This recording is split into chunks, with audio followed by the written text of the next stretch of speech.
Felicity arrived at Ashcombe House at the hour when daylight thinned and shadows began to claim the gravel drive, stepping down from the servant's cart with gloved hands steady despite the tightening in her chest, aware that arrival itself was a kind of test.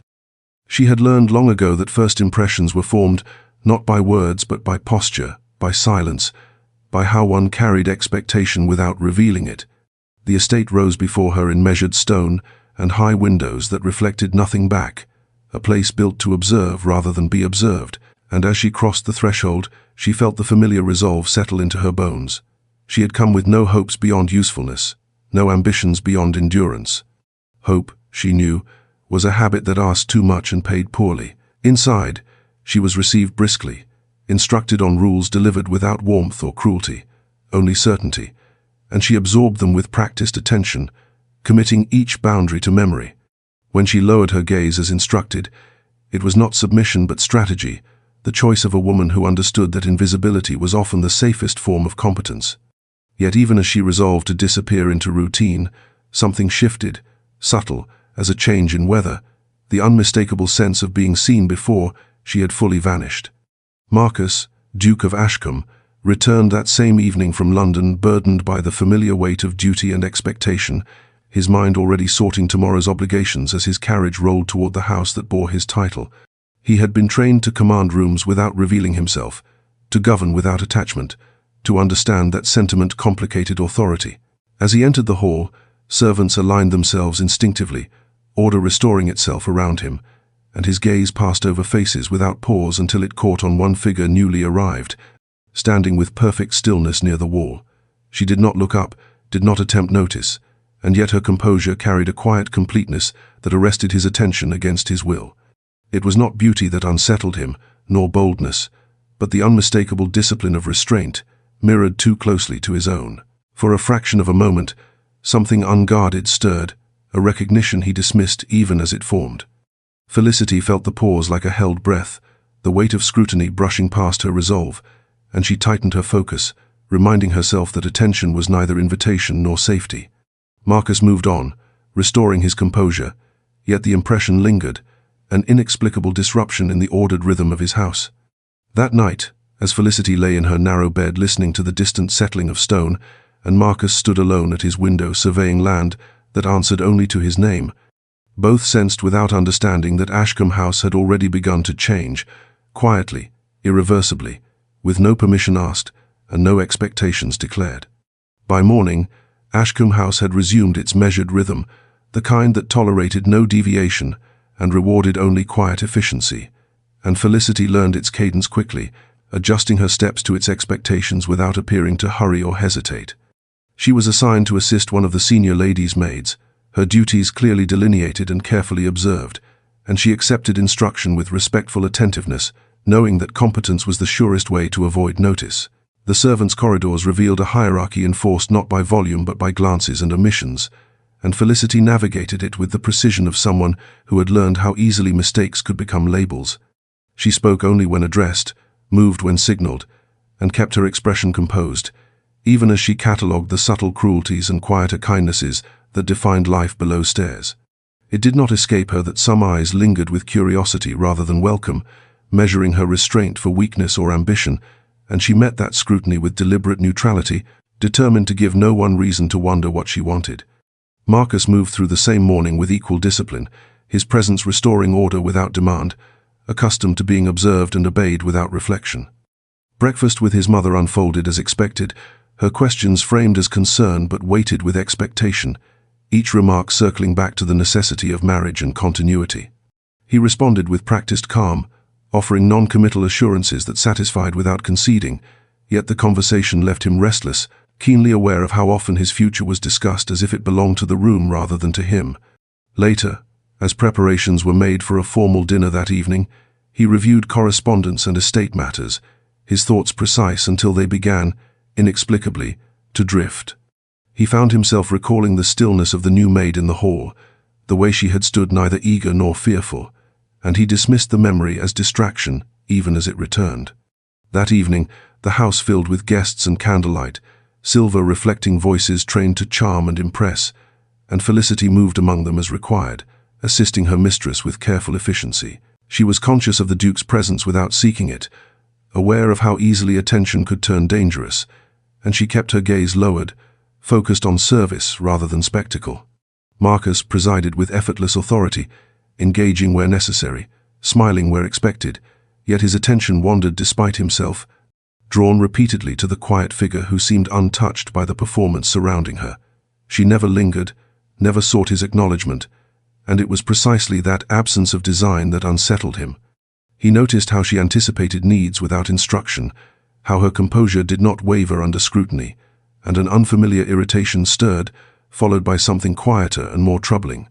Felicity sensed the weight of his awareness like a shift in temperature and tightened her discipline further, reminding herself that attention was not interest and never safety. When the evening ended and order was restored, both carried away a restlessness they could not explain, each convinced the moment meant nothing, even as it refused to fade. Within days, Felicity became known below stairs as efficient, reserved, and difficult to read, a combination that earned her quiet approval from superiors and unease from those who preferred servants easily classified. She learned quickly who spoke freely and who listened too closely, adjusting her responses with careful precision, offering politeness without intimacy and competence without commentary. When questioned about her past, she answered truthfully but briefly, never elaborating, never inviting sympathy. Experience had taught her that stories, once shared, rarely belonged to the teller afterward. Instead, she focused on work, on mastering the small rhythms of Ashcombe House, the hours when halls were busiest and the moments when silence was safest. Yet beneath her composure lay vigilance, the constant awareness that a single misstep could undo years of careful survival. Hope, she reminded herself, was not the same as improvement, and restraint was not emptiness but choice. Above stairs, Marcus endured a procession of visitors whose interest in Ashcombe felt less about the land than the title attached to it. His relatives spoke with thinly veiled urgency, praising eligible women with strategic enthusiasm, their observations framed as helpful guidance rather than pressure. He listened without resistance, responding with courteous detachment, though irritation coiled beneath his calm exterior. He had long accepted that marriage was not optional, that duty outweighed inclination, yet something in him resisted the haste with which his future was being arranged. In the evenings, when he retreated to his study, he found it increasingly difficult to concentrate, his thoughts circling questions he did not intend to ask.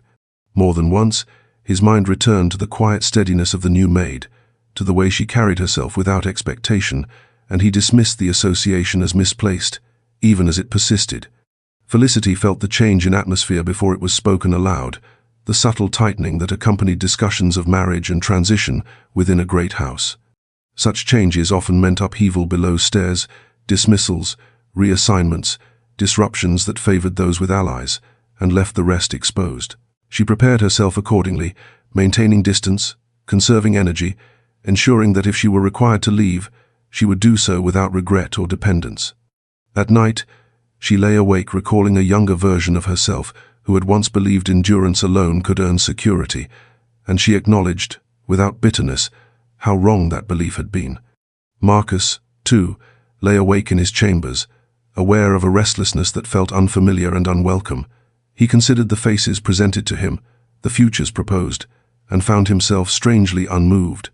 Instead, his thoughts drifted toward discipline, toward restraint, toward the unsettling realization that he recognized those qualities in another.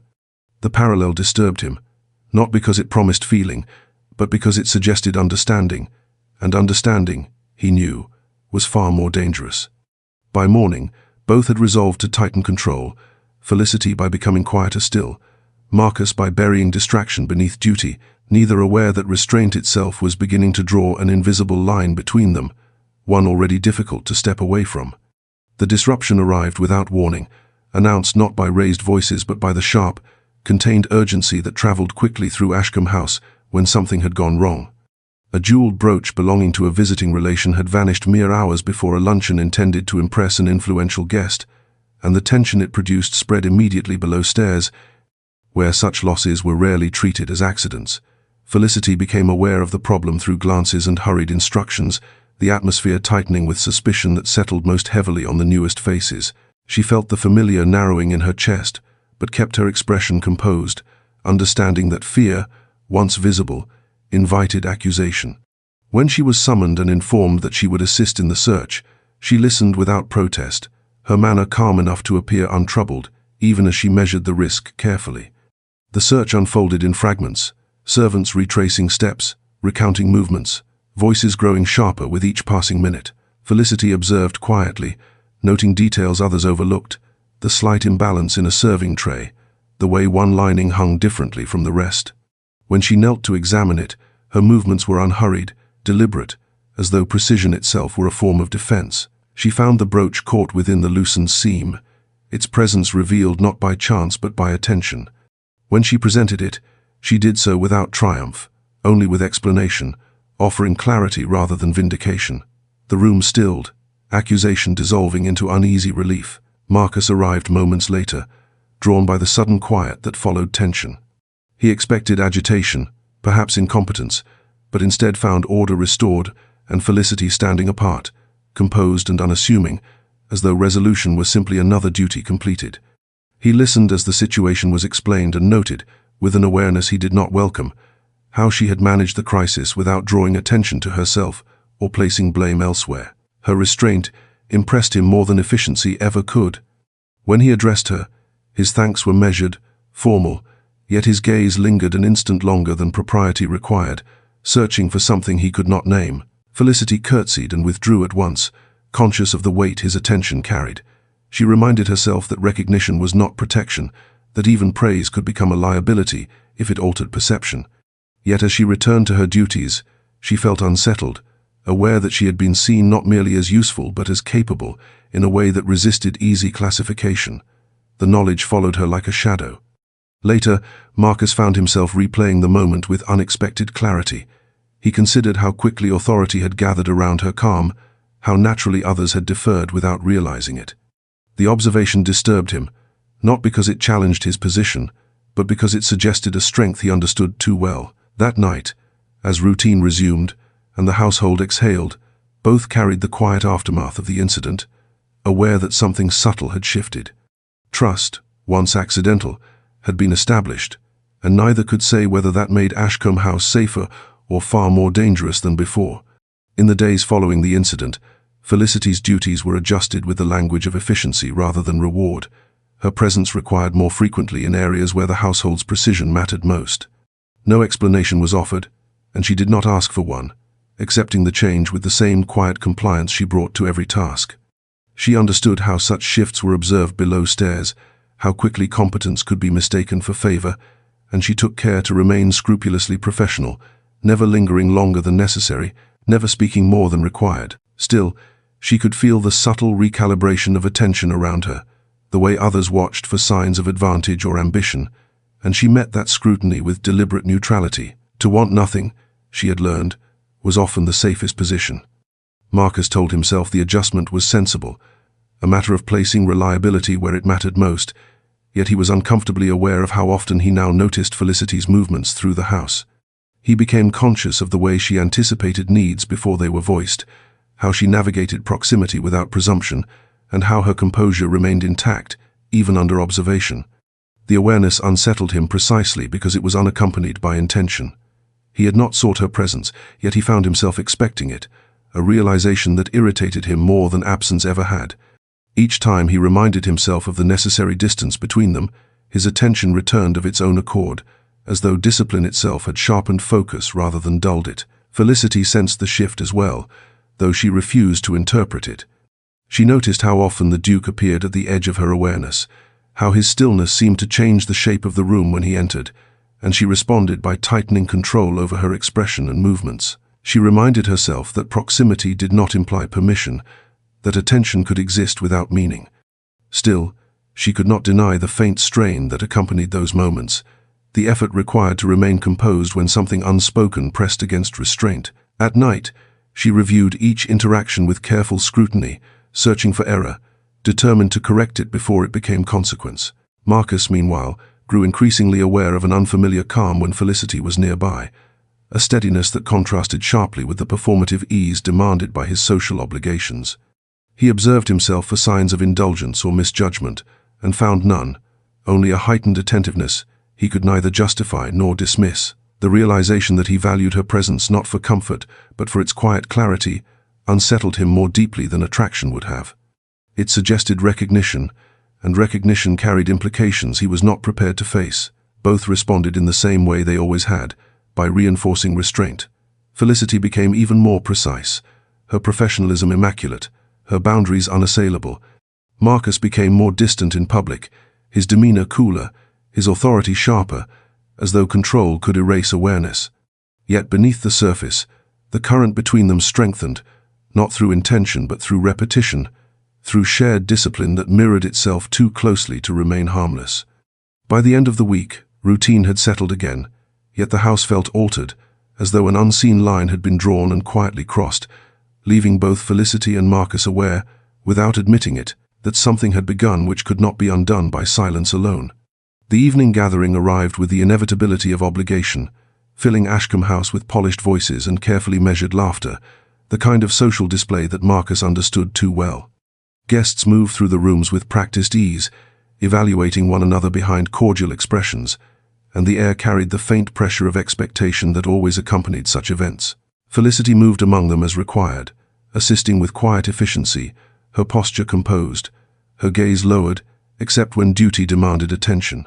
She wore the same expression she always did, one of respectful neutrality, yet she was acutely aware of how visibility increased in crowded rooms, how easily a glance could be misread or remembered. She reminded herself that this world was not hers to navigate freely, only to serve within carefully. Marcus presided with controlled charm, greeting acquaintances and distant relations with ease, though the familiarity left him restless. Eligible women were presented with subtle insistence, their virtues recited as though part of an unspoken ledger, and he responded with polite engagement that satisfied without encouraging. Each exchange reinforced the sense that his future was being arranged in increments, decided through implication rather than choice. He maintained composure, yet beneath it stirred a growing irritation that surprised him with its persistence. As the evening progressed, he found his attention drifting despite his resolve, drawn not to those who sought it, but to the quiet figure moving efficiently at the room's edges. Felicity never lingered, never paused longer than necessary, yet her presence registered with increasing clarity. Marcus noticed how she anticipated needs before they were voiced, how her movements remained unhurried even as demands multiplied. There was no artifice in her composure, no performance intended to impress, and that absence unsettled him more than overt charm. He observed the contrast between her restraint and the deliberate display surrounding him, and the comparison, unbidden, sharpened his discomfort. He wondered, briefly and unwisely, what it would be like to speak with her without pretense, to hear a voice unshaped by expectation. The thought was dismissed even as it formed, yet it left a residue of unease. Felicity sensed the weight of his awareness without looking toward him, a shift in the room's atmosphere she recognized instinctively. She responded by focusing more intently on her duties, reminding herself that attention was not invitation and never protection. Still, the effort required to maintain composure increased, as though restraint itself demanded more energy under scrutiny. She felt no thrill in the awareness, only caution and the quiet resolve to remain beyond reach. When the evening finally drew to a close and the guests dispersed, order returned to Ashcombe House with practiced efficiency. Marcus retired to his study carrying a restlessness he could not name, aware only that the evening had failed to satisfy or reassure him. Felicity completed her final tasks and withdrew below stairs, unsettled by the sense that something had shifted without her consent. Both lay awake longer than usual, each convinced the night had meant nothing, yet unable to dismiss the awareness that restraint, once a shield, was beginning to feel like a line drawn too thin to hold. Morning light filtered through Ashcombe House with deceptive gentleness, softening stone corridors that tolerated no softness at all, and Felicity began her duties before the household fully stirred, preferring the quiet hours when expectations were minimal and mistakes less visible.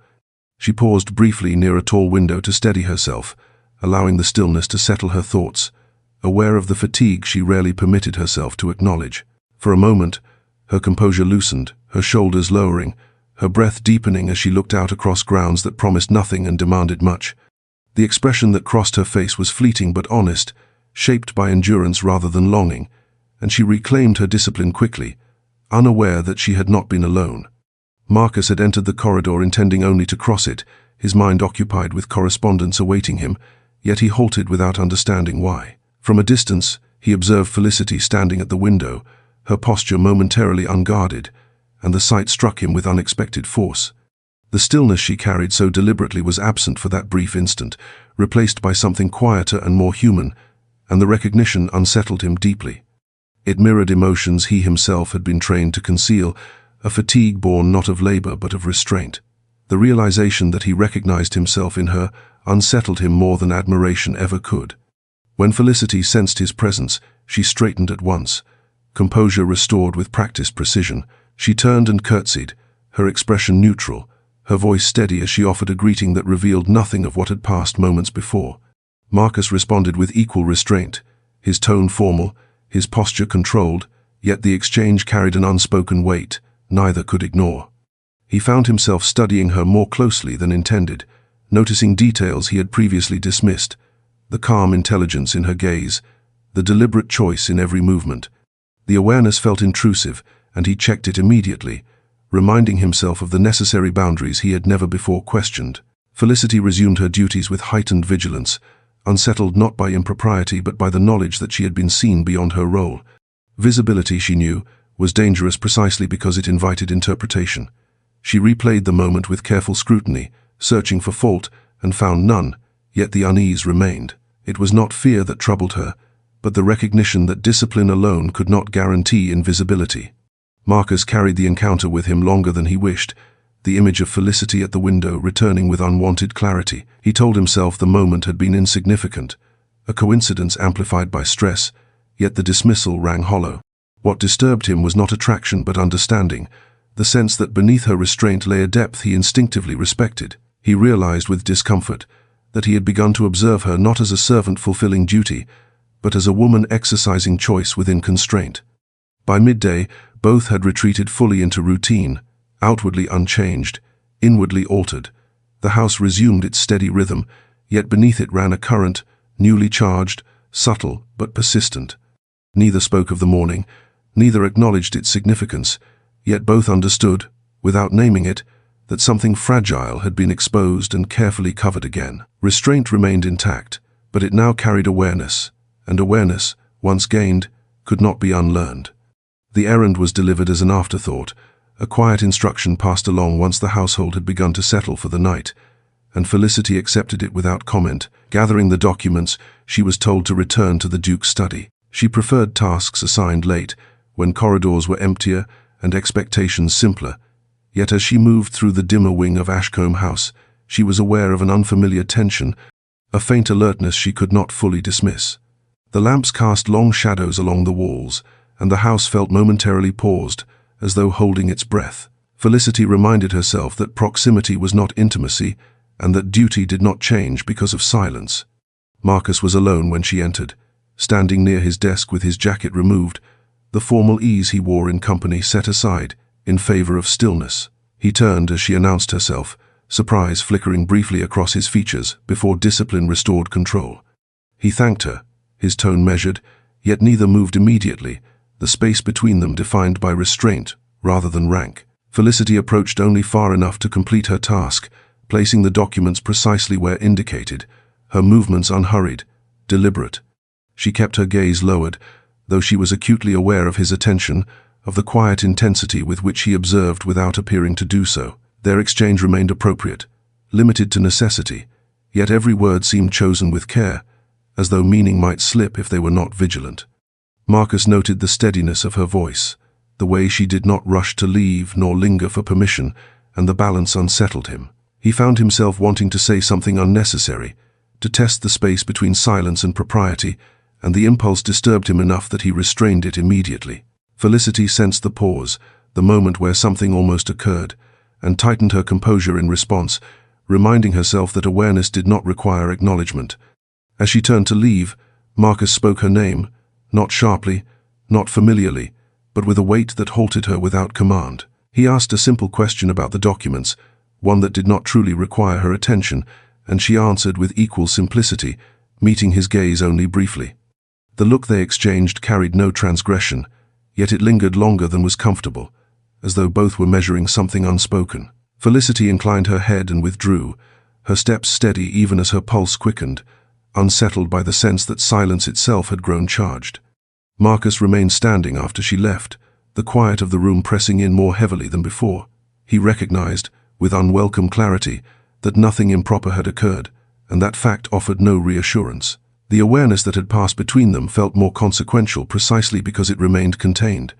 He told himself the moment would fade, that routine would reclaim its authority by morning, yet the conviction lacked certainty. Felicity returned below stairs with deliberate calm, replaying the encounter not with longing but with caution. She understood that moments like these did not announce their danger immediately, that consequence often arrived later, disguised as inevitability. As she lay awake, listening to the distant settling of the house, she resolved once more to expect nothing, even as she acknowledged the effort such resolve now required. Somewhere above, Marcus stood at his window longer than usual, aware that something subtle had shifted, not through action, but through restraint held just long enough to be felt. The knowledge reached Felicity indirectly, as most truths below stairs did, carried in fragments of conversation not meant for her ears but impossible to avoid. She was arranging linens in the service corridor when two senior maids passed nearby, their voices lowered yet careless with assumption, discussing the inevitability of the Duke's engagement, as though it were already settled. Names were mentioned with familiarity, advantages weighed with practiced detachment, and the tone suggested conclusion rather than speculation. Felicity did not pause in her task, did not allow her hands to still, yet the words settled with quiet finality. She felt no shock, only a tightening clarity, the confirmation of something she had never doubted. Such endings rarely announced themselves with drama. They arrived as certainty, dressed as reason. She completed her duties with meticulous focus, aware that knowledge, once gained, must be managed as carefully as any other liability. She reminded herself that expectation was a luxury she had not permitted herself to indulge, that whatever awareness had passed between herself and the Duke altered nothing essential. His life moved according to forces far beyond her reach, and to imagine otherwise was not courage but folly. Still, she noticed how instinctively she began to withdraw, how her responses grew cooler, her presence more contained, as though distance itself might restore balance. If change was coming, she intended to meet it with composure intact. Marcus encountered the same certainty from another direction, summoned into a conversation framed as guidance but delivered with unmistakable intent. His mother spoke of alliances with careful satisfaction, presenting one candidate in particular as both suitable and inevitable. He listened without interruption, responding with calm acknowledgement that concealed the resistance gathering beneath his restraint. The future she described felt oddly remote, as though it belonged to someone else entirely. He accepted the information without agreement, aware that silence would be interpreted as consent, yet unwilling to challenge the moment directly.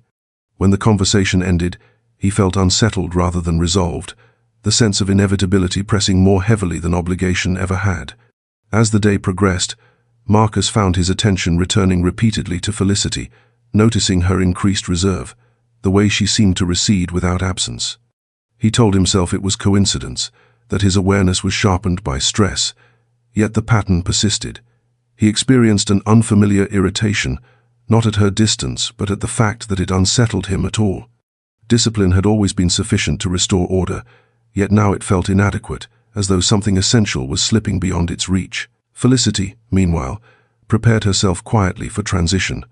She catalogued her belongings, considered possibilities without indulgence, and reminded herself that survival had always required adaptability rather than attachment. She observed Marcus only when duty demanded it, careful not to invite recognition, careful not to betray the knowledge she now carried. If this chapter of her life was ending, she would leave it without spectacle or regret. By evening, both moved through Ashcombe House with an unspoken weight between them, each aware of change advancing from opposite directions. Neither spoke of it, neither resisted openly. Yet beneath their restraint, something sharpened, a quiet tension born not of hope, but of recognition that inevitability, once named, could no longer be ignored, and that silence, while protective, was beginning to demand a cost neither had yet calculated. The negotiations advanced with an efficiency that unsettled Marcus more than open pressure ever could. Each conversation framed as progress, each decision presented as minor, until they formed a future already half-constructed. He was consulted rather than asked, informed rather than invited, and he responded with measured restraint that concealed more than it revealed. To resist outright would invite confrontation he was not yet prepared to wage, yet compliance felt increasingly dishonest. He found himself listening to discussions of dowries and alliances with a growing sense of detachment, aware that the life being outlined did not feel like his own. The realization disturbed him not because it threatened freedom, but because it highlighted how rarely he had questioned such arrangements before. Felicity sensed the shift in the household's atmosphere with instinct sharpened by experience. Conversations carried a note of anticipation, routines adjusted subtly, and she understood what these changes usually signaled. Engagements altered the structure of a house, rearranged loyalties, and often displaced those deemed unnecessary. She began, quietly, to prepare. Her belongings were few, her plans tentative, yet the discipline with which she organized them brought a measure of control. She told herself that leaving Ashcombe House would be no failure, only another transition survived. What unsettled her was not the prospect of departure, but the faint reluctance she had to acknowledge even to herself. Marcus noticed her withdrawal more clearly now, the way she seemed to exist just beyond reach, present yet deliberately distant. He told himself this was proper, even desirable, yet the awareness of her absence pressed against him with unexpected force. He recognized irritation stirring, followed by confusion at its source. He had not invited familiarity, had not encouraged connection, and yet the prospect of losing her presence unsettled him in a way he could not justify. He attempted to dismiss the feeling as displacement, a symptom of pressure rather than significance, but the explanation rang hollow. Felicity maintained impeccable professionalism, her restraint precise enough to border on coolness. She avoided unnecessary exchanges, responded efficiently when addressed, and ensured that nothing in her manner could be interpreted as familiarity. She understood how easily perception could become narrative and refused to offer material for either. Still, the effort required to maintain distance weighed more heavily than before, as though discipline itself had grown more demanding. She reminded herself that expectation, once indulged, demanded repayment she could not afford. By the end of the week, both stood at a threshold neither had intended to approach. Marcus faced a future advancing without his consent, while Felicity prepared for departure she had not yet chosen. Each believed the other untouched by conflict, moving confidently toward duty or survival as required. Neither spoke of the growing strain, each trusting restraint to preserve order. Yet beneath the silence, recognition pressed closer, the understanding that something essential was being lost through caution alone. The house remained outwardly unchanged, its rhythms steady, its hierarchies intact, but within those ordered walls, inevitability gathered weight, and the space between what was expected and what was felt narrowed with quiet insistence, demanding acknowledgement neither was yet willing to give. The illness began quietly, as such disruptions often did, passing first through the servants' quarters with symptoms mild enough to be dismissed until they could no longer be ignored. Duties were redistributed with brisk efficiency, rest encouraged but rarely enforced, and Felicity found herself assigned additional responsibility without comment. She accepted it without hesitation, moving between tasks with the same measured composure she had cultivated since her arrival.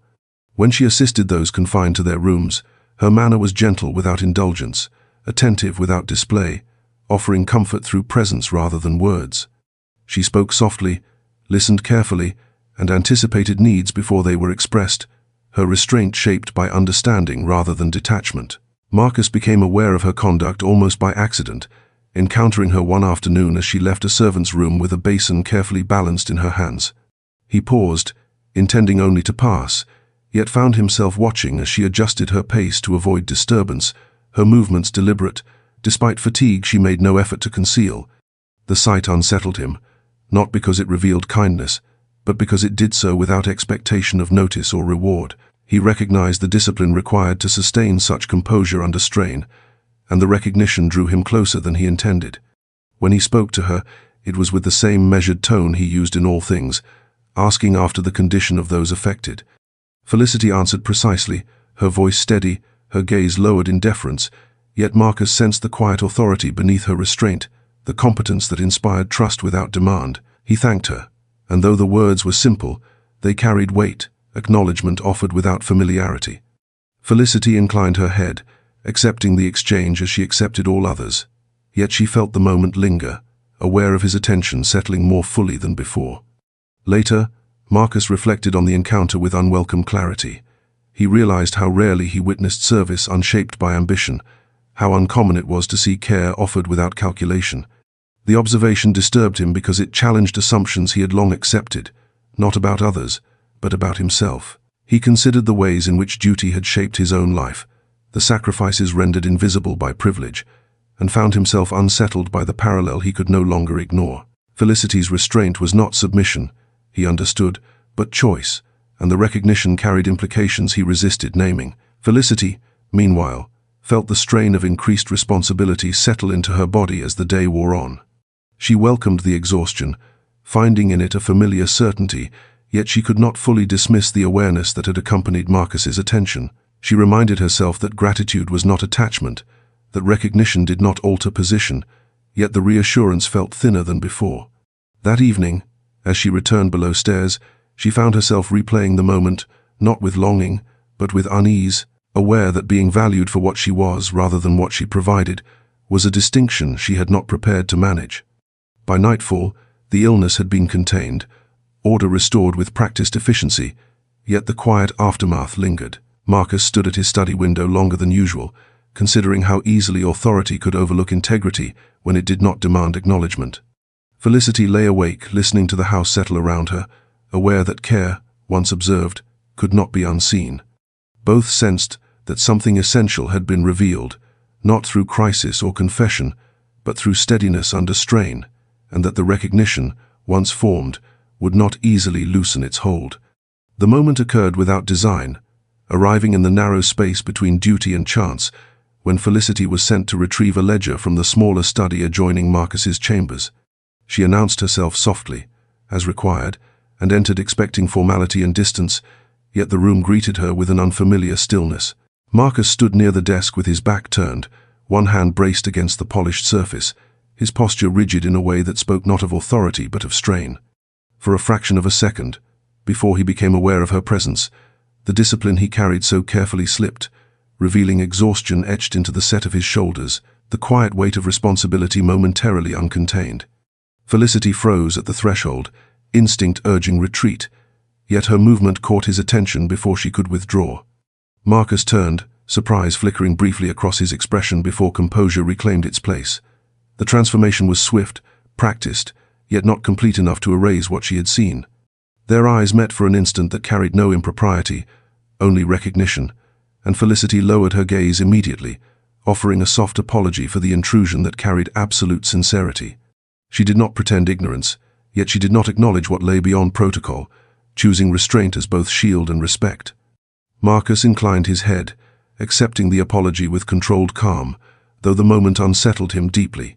He had not been seen in such a state by anyone, let alone someone whose silence could not be commanded. The realization that Felicity now held knowledge he had never permitted another to possess altered the balance between them in ways too subtle to name and too significant to dismiss. He directed her to the ledger with measured tone, maintaining formality as though it could restore what had been briefly exposed. Felicity retrieved the item efficiently, her movements precise, her expression composed, yet internally she carried the weight of responsibility that came with unintended knowledge. She understood instinctively that what she had witnessed was not weakness but humanity, and she treated it accordingly, locking it away without commentary or curiosity. When she handed him the ledger, their fingers did not touch, yet the awareness between them felt sharpened, as though silence itself had acquired substance. After she left, Marcus remained still for several moments, the room quieter than before.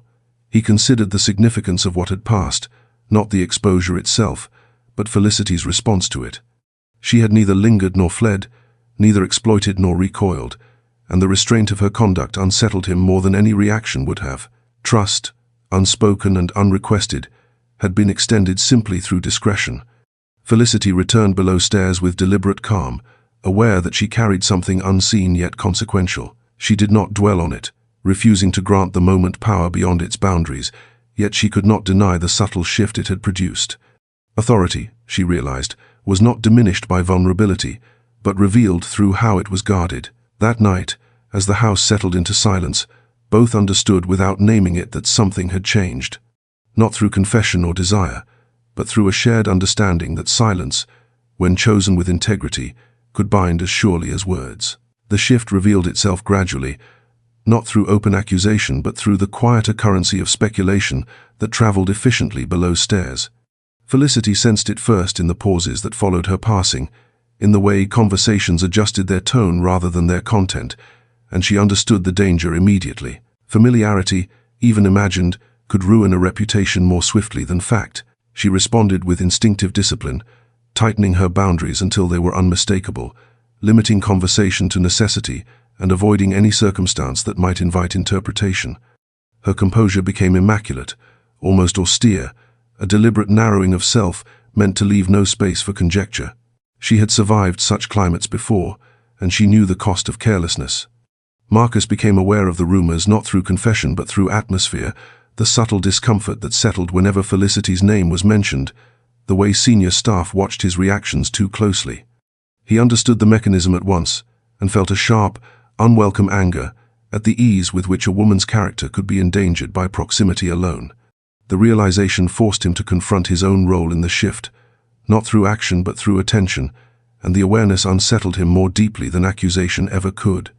He tightened his public restraint further, maintaining impeccable distance, correcting formality where it threatened to soften, determined not to give the whispers substance. Felicity noticed the change in him as well, the way his demeanor cooled even further, his acknowledgement of her reduced to the bare minimum required by courtesy. She understood the intent and accepted it without resentment, recognizing the protection it offered, yet the distance carried its own weight. It confirmed what she already knew, that safety often required erasure, and that dignity could be preserved only by retreat. She began quietly to consider departure, measuring options without indulgence, aware that remaining visible carried risks she could not control. Marcus, meanwhile, struggled with the consequences of restraint. Each effort to protect Felicity through distance felt necessary and insufficient at once. He recognized that silence could shield reputation, but could not correct injustice, and the limitation troubled him. He observed her increased reserve with growing unease, realizing that protection, when unspoken, could be mistaken for indifference. The thought unsettled him more than he wished to admit. Authority had always offered clarity, yet now it felt blunted, unable to resolve what mattered most. Without overstepping bounds he refused to cross. The household adjusted around them, routines absorbing tension without acknowledging it, yet the current beneath remained charged. Felicity moved through her duties with heightened precision, her professionalism flawless, yet the effort required to maintain it increased, as though each measured step demanded conscious reinforcement. She told herself that withdrawal was not defeat, but strategy, that survival often depended on knowing when to step away, before damage became irreversible. By evening, both carried a quiet strain that neither permitted to surface. Marcus reviewed correspondence he barely read, aware that restraint, once his greatest strength, now demanded sacrifice he had not anticipated. Felicity lay awake longer than usual, considering futures defined not by desire but by necessity, and finding the thought less certain than it had once been. The rumors continued their subtle circulation, never spoken aloud, yet shaping behavior all the same. In that silence, something fragile held, not because it was secure, but because both understood that one misstep could undo everything. The storm announced itself long before it arrived in force, the air growing heavy and restless as clouds gathered with deliberate intent over Ashcombe House. Felicity was sent on an errand to the West Wing shortly before nightfall, tasked with securing shutters rarely used and ensuring nothing was left exposed. She accepted without comment, though she noted the gathering wind and the distance involved, adjusting her pace with the caution of someone accustomed to weighing risk. By the time she reached the far corridor, thunder rolled low and warning, rain striking the windows with sudden urgency. She worked methodically, fastening latches and checking frames, intent on finishing before conditions worsened. Marcus had been crossing the same wing when the storm broke in earnest, drawn there by reports of a window left unsecured. The house, vast and orderly by design, felt momentarily disoriented under the assault of wind and rain, corridors echoing with unfamiliar sound. When he encountered Felicity near the final shutter, the moment felt suspended, as though the storm had narrowed the world to that space alone. Candlelight flickered unsteadily, shadows shifting with each gust, and the usual distance imposed by routine seemed briefly less certain. They acknowledged each other with formality, exchanging necessary words with measured restraint, yet the proximity carried an intensity neither could ignore. As the storm intensified, thunder cracking close enough to rattle glass, Marcus realized with sudden clarity that his awareness of Felicity had changed. He observed not merely her composure, but the steadiness beneath it, the way she remained focused despite the chaos outside, and something in his regard shifted, quiet but unmistakable. It was not desire that unsettled him, but recognition, the understanding that her strength was not incidental but chosen, shaped by intention rather than circumstance. In the unsteady light, he looked at her differently, seeing not a servant fulfilling duty, but a woman exercising courage without spectacle. The realization struck him with unexpected force, altering the balance he had worked so carefully to maintain. Felicity felt the change immediately, sensing it as one sensed pressure in the air before lightning struck. His gaze held something new, something that did not ask or take, yet acknowledged. The awareness unsettled her more than overt attention would have, because it carried respect alongside recognition. She met it only briefly, lowering her eyes before the moment could deepen, her instinct to protect herself overriding everything else. The storm roared on around them, thunder filling the space where words might have fallen, and they stood in silence shaped by what neither dared to name. When the worst of the storm passed and the rain softened, Marcus stepped back, restoring distance with deliberate care. He thanked her formally for her diligence, his voice controlled, yet the words carried a weight that lingered. Felicity curtsied and withdrew at once, her composure intact though her pulse raced, aware that something irreversible had occurred without a single improper gesture. She returned below stairs with deliberate calm, replaying the moment not with longing, but with alarm, understanding that being seen in such a way carried consequence. Marcus remained alone in the corridor after she left, listening to the rain recede, aware that no amount of discipline could erase what had shifted. The storm had passed, leaving the house intact, yet something within him had been unsettled beyond repair. He understood, with unwelcome clarity, that restraint alone would no longer be sufficient, and that the look he had given Felicity, honest and unguarded, had crossed a line not of action, but of knowing. After the storm, restraint hardened into something sharper, as though both Felicity and Marcus had tightened their discipline in response to what could not be undone. Morning returned Ashcombe House to order, servants resuming routine with practiced efficiency, yet the air felt subtly altered, charged with an awareness that had not existed before. Felicity moved through her duties with near-flawless precision, avoiding unnecessary routes, adjusting her schedule where possible to reduce proximity. She did not look toward the Duke unless required, and when she did, her expression revealed nothing beyond professional calm. The effort demanded concentration, each movement chosen deliberately, as though composure itself were an act of endurance rather than habit. Marcus responded in kind, restoring distance with deliberate thoroughness. In public, his demeanor grew cooler, his authority sharper, leaving no room for speculation or softness. He limited interaction to necessity, ensuring that formality governed every exchange. The change did not go unnoticed, yet it achieved its purpose, discouraging curiosity and reinforcing boundaries that had begun to thin. Still, the discipline he applied felt heavier than before, as though restraint now required constant vigilance rather than instinct. He found himself measuring each glance, each word, aware that control, once effortless, now demanded conscious effort. Felicity understood the intent and accepted it without resentment, recognizing protection when she saw it, yet the distance carried its own cost. She felt the strain of maintaining invisibility after having been seen, the peculiar vulnerability of knowing one's strength had been recognized and then deliberately set aside. She reminded herself that safety lay in consistency, that dignity was preserved through silence, yet the reassurance rang less certain than it once had. At night, she lay awake longer than usual, considering the implications of recognition without acknowledgement, and the quiet grief of returning to erasure by necessity rather than choice. Marcus grappled with guilt alongside longing he refused to name. He recognized that his attention, however restrained, had altered Felicity's position, placing her at risk without granting protection that honesty might offer. The realization unsettled him deeply. Authority had always promised resolution, yet here it felt insufficient, unable to correct what silence had created. He told himself that distance was kindness, that discipline would restore balance, yet the conviction faltered. The look he had given her during the storm lingered in memory, not as temptation, but as truth glimpsed too clearly to dismiss. By the end of the day, both felt the weight of what had been awakened and denied. Nothing improper had occurred, no line crossed by action, yet the awareness between them persisted, sharpened by restraint rather than softened by time. Ashcombe House resumed its outward calm, routines intact, hierarchies preserved, but beneath the order lay a quiet tension neither could release nor resolve. Each understood, without naming it, that denial had not extinguished what the storm had revealed.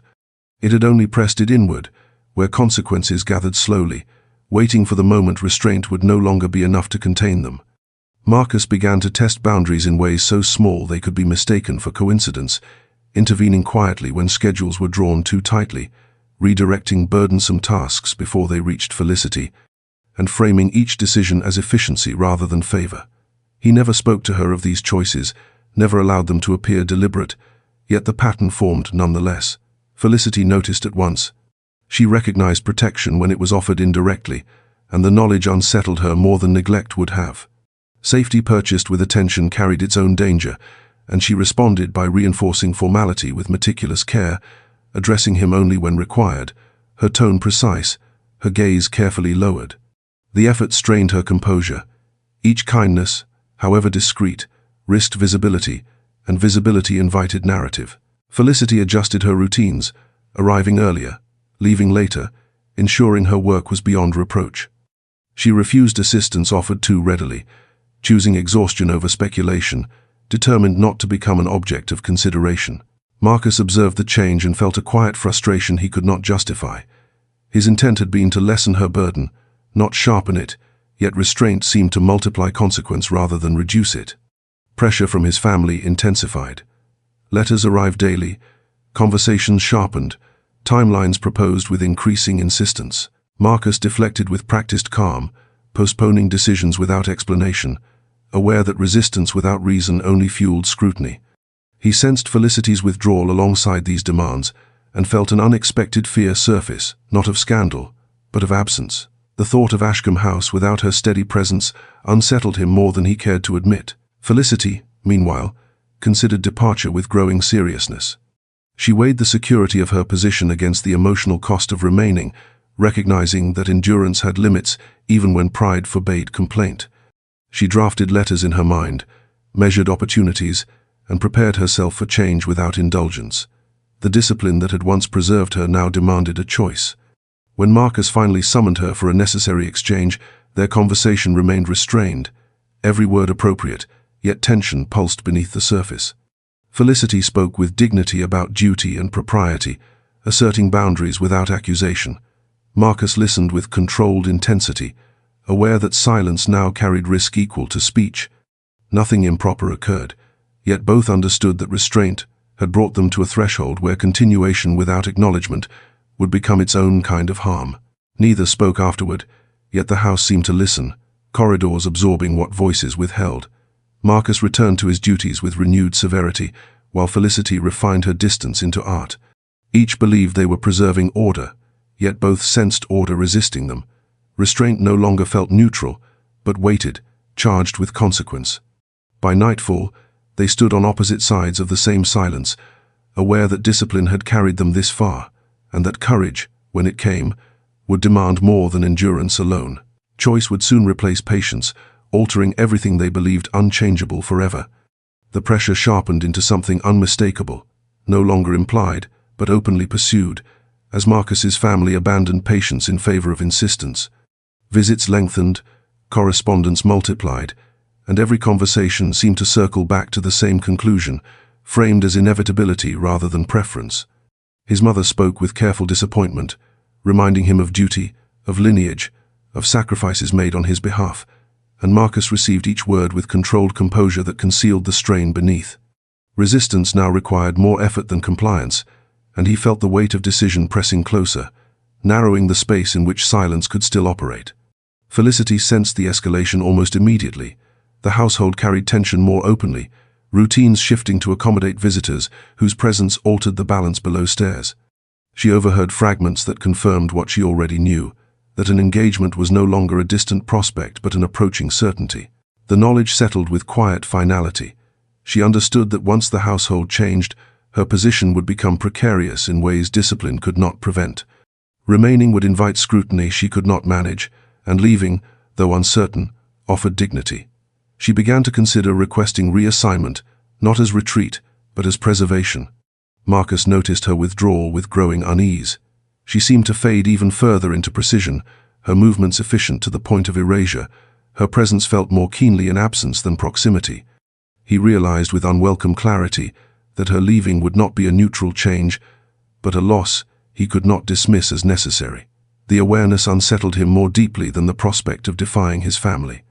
He questioned when her steadiness had become essential to him, when routine had transformed into reliance, and found no answer that offered comfort. Felicity prepared quietly, gathering information, measuring opportunity, steadying herself against the uncertainty of transition. She refused to indulge in regret, reminding herself that survival had always required adaptation rather than attachment. Yet the thought of leaving Ashcombe House carried an unexpected weight, not because of place, but because of what had been acknowledged and then denied within its walls. She told herself that recognition without commitment was not something to mourn, yet the reassurance felt fragile. Marcus wrestled with the growing conflict between duty and honesty. Silence, once protective, now felt increasingly like avoidance. He recognized that by refusing to speak, he allowed misunderstanding to take root, yet speech risked harm he could not undo. Authority, which had always offered resolution, felt constrained by conscience for the first time. He found himself standing at his study window late into the night, considering futures that diverged sharply from expectation, and realizing that postponement was itself a decision. By the end of the week, both stood poised for change. Felicity resolved to act before circumstances forced her hand, valuing dignity over endurance. Marcus sensed the narrowing window in which restraint could still preserve what mattered, aware that inaction would cost him something essential. Neither spoke of it, yet the silence between them grew heavier, charged not with possibility, but with urgency. The house remained outwardly composed, but beneath its ordered surface, choice gathered momentum, waiting to be claimed or lost. The summons came without warning, delivered with the same formal neutrality that governed all things at Ashcombe House, yet Felicity felt its weight immediately. She presented herself as instructed, posture steady, expression composed, though she suspected the conversation ahead would not remain as contained as protocol demanded. Marcus received her in his study with controlled calm, his manner precise, yet there was an intensity beneath it that sharpened the air between them.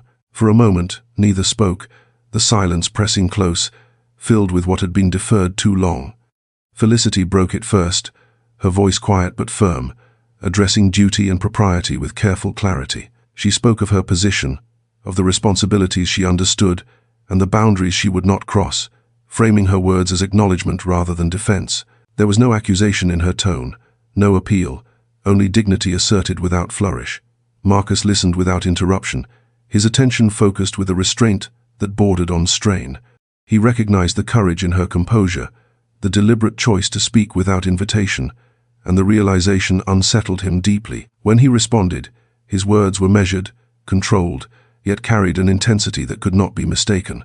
He spoke of responsibility, of the care required to prevent harm, of the necessity of restraint even when silence became heavy. He did not name feeling, did not claim intention, yet the weight of what remained unspoken pressed closer with each careful phrase. Felicity understood at once that he was standing at the edge of acknowledgement without stepping over it, and the restraint demanded as much courage as confession would have. The exchange remained appropriate throughout, voices steady, distance preserved, yet the emotional force between them sharpened. Felicity felt the pull of something dangerous precisely because it was controlled, the recognition that restraint had carried them to a place where denial could no longer protect without wounding. She held her ground, meeting his gaze briefly before lowering it again, asserting through composure that dignity did not require explanation. Marcus felt the cost of silence settle more fully, aware that by refusing to speak plainly, he risked losing what restraint alone could not preserve.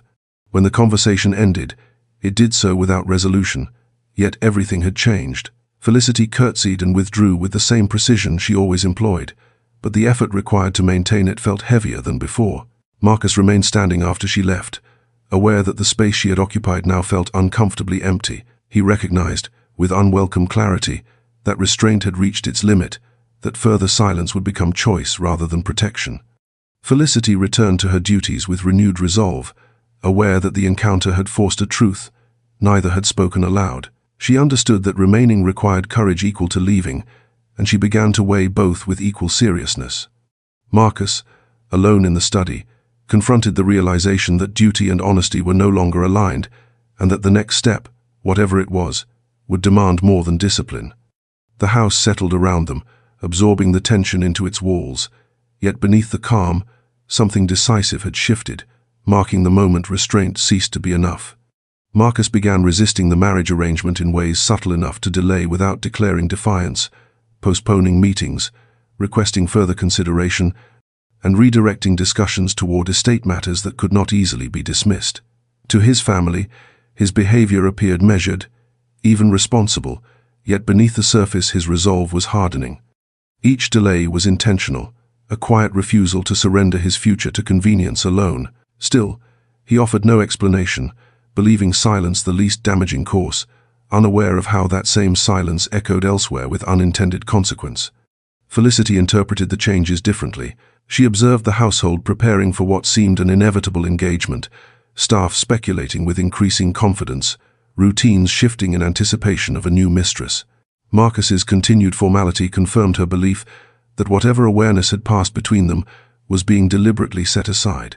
The thought stung not because she had expected more, but because it confirmed the risk of having been seen at all. She resolved to leave before circumstance made the decision for her, valuing self-respect over endurance. She began organizing her few belongings discreetly, folding garments with careful precision, measuring what could be carried and what must be left behind. The act steadied her, offering a sense of agency where little else could. She made inquiries quietly, seeking a position that promised stability without proximity to power. Each step toward departure felt both prudent and heavy, as though she were leaving something unfinished, yet necessary. She did not seek farewell, believing departure should be clean, unencumbered by sentiment. Marcus sensed the shift before it was spoken, noticing absences where presence had once steadied him. Felicity seemed further away, not merely restrained but preparing, her attention directed inward rather than outward. The realization unsettled him profoundly. He understood, with a clarity that startled him, that her leaving would not be neutral, that the loss would not be absorbed by routine. The awareness arrived too late to feel accidental, forcing him to confront the cost of silence he had mistaken for protection. He reviewed his recent decisions with growing unease, recognizing how easily his restraint could be misread as dismissal. Authority, which had always promised clarity, now felt blunt, incapable of expressing what mattered without risk. He told himself that her safety justified distance, yet the conviction faltered as he imagined Ashcombe House without her steady presence. The thought left him restless, pacing his study late into the night, aware that postponement had become its own form of choice. Felicity completed her preparations with quiet resolve, her demeanor unchanged, her professionalism intact. She did not allow herself to dwell on regret, reminding herself that survival required knowing when to withdraw. Yet beneath her composure lay a fragile understanding that she was leaving not because she had been rejected, but because silence had offered no place to stand. Marcus, standing at his window as dawn approached, finally grasped the truth he had resisted, that restraint without honesty could wound as surely as recklessness, and that by refusing to speak, he had allowed distance to become decision. The misunderstanding settled between them with quiet permanence, shaped not by words spoken but by those withheld. Felicity interpreted Marcus's continued formality as confirmation that distance was not merely necessary but intentional, a final reinforcement of boundaries she had never challenged aloud. She told herself that whatever awareness had once existed had been corrected, resolved into propriety and silence, as it always should have been. The conclusion brought clarity rather than peace. She accepted it with composure, understanding that misinterpretation, once formed, rarely invited correction. Her decision to leave hardened into certainty. She requested a private meeting with the housekeeper, framing her departure as opportunity rather than retreat, and received cautious approval shaped by practicality rather than sentiment. The arrangements were made discreetly, her notice brief, her reasons unexamined. Felicity welcomed the efficiency. She believed that leaving without explanation preserved dignity on all sides, that silence, once chosen, should be completed cleanly. She continued her duties with meticulous precision, refusing to allow the knowledge of her departure to soften her discipline. If she was to be remembered at all, it would be for competence, not complication. Marcus, observing her increased distance, believed his restraint had achieved its purpose. He told himself that restoring boundaries had protected her, That formality had corrected the imbalance before it could cause harm. The thought offered temporary reassurance, yet it rang increasingly hollow. He noticed the way her presence seemed thinner, how the steadiness he had come to rely on felt muted, as though something essential had been withdrawn. He dismissed the unease as adjustment, convincing himself that order had been restored, even as the house felt less anchored than before. When word of Felicity's impending departure reached him indirectly, it struck with unexpected force. He experienced a sharp disorientation, the sense that something had shifted beyond recall. He told himself it was inevitable, that such transitions were ordinary, yet the rationalization failed to quiet the unrest that followed. He recognized, with unwelcome clarity, that his silence had not preserved safety, but invited loss. The realization unsettled him deeply, forcing him to confront the consequences of discipline, untempered by honesty. Felicity began her final days at Ashcombe House with deliberate calm, packing her belongings in the evenings, preparing herself for transition without indulgence. She did not seek acknowledgement or farewell, believing departure should not invite reconsideration. Yet beneath her composure lay a quiet ache, not of longing, but of closure denied. She understood that silence had protected her once, but now it felt like erasure chosen rather than imposed. Marcus found himself increasingly restless, reviewing past interactions with growing unease. He recognized moments where a word might have clarified, where acknowledgement might have prevented misunderstanding, and the awareness unsettled him more than outright defiance would have. Authority, once sufficient, now felt inadequate. As Felicity moved toward departure, convinced she had been dismissed, and Marcus believed distance had safeguarded her, both stood on opposite sides of the same silence, each certain the other had chosen duty over connection.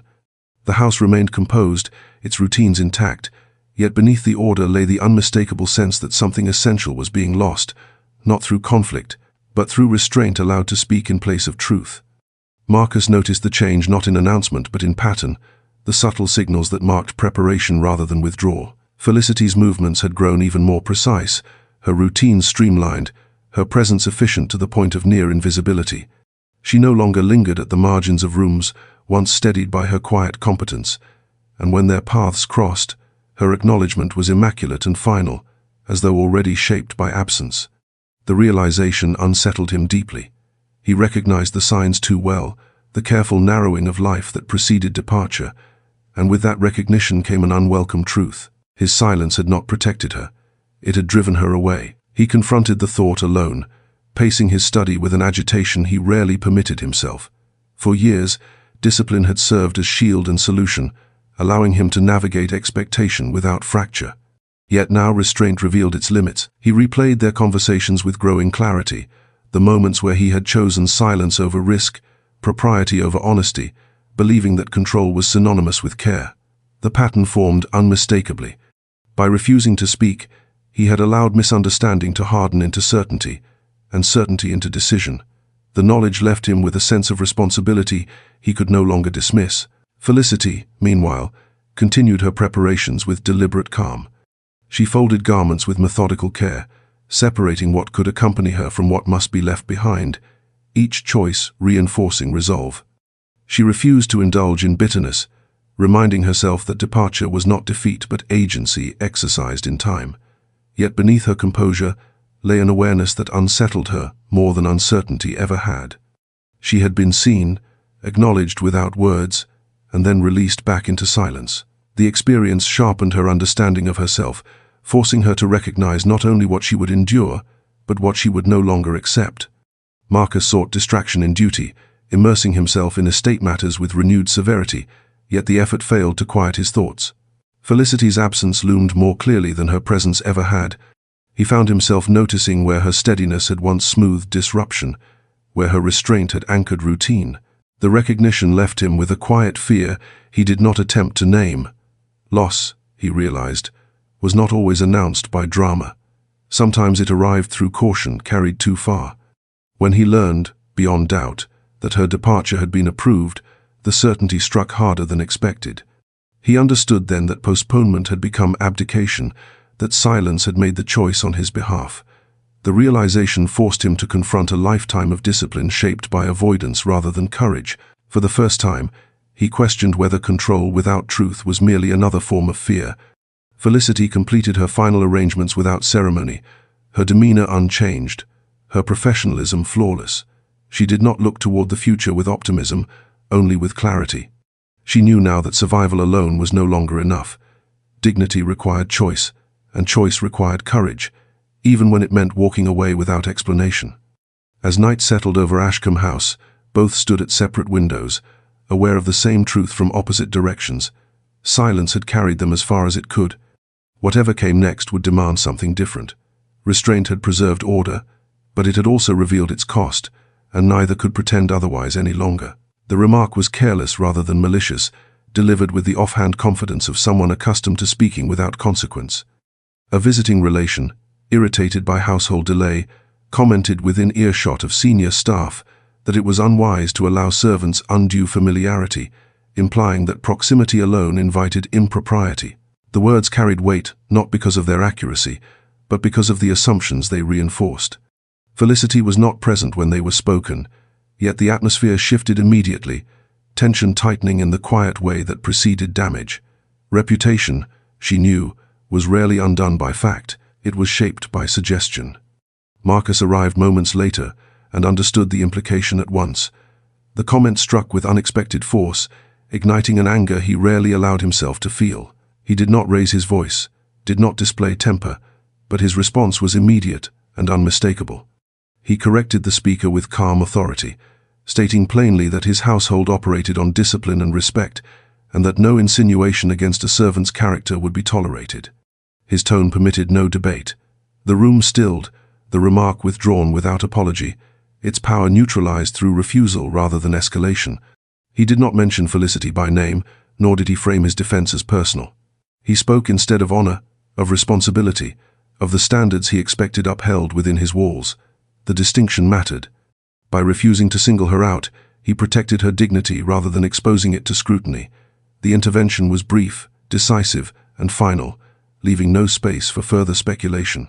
Those present understood the boundary had been drawn with intention.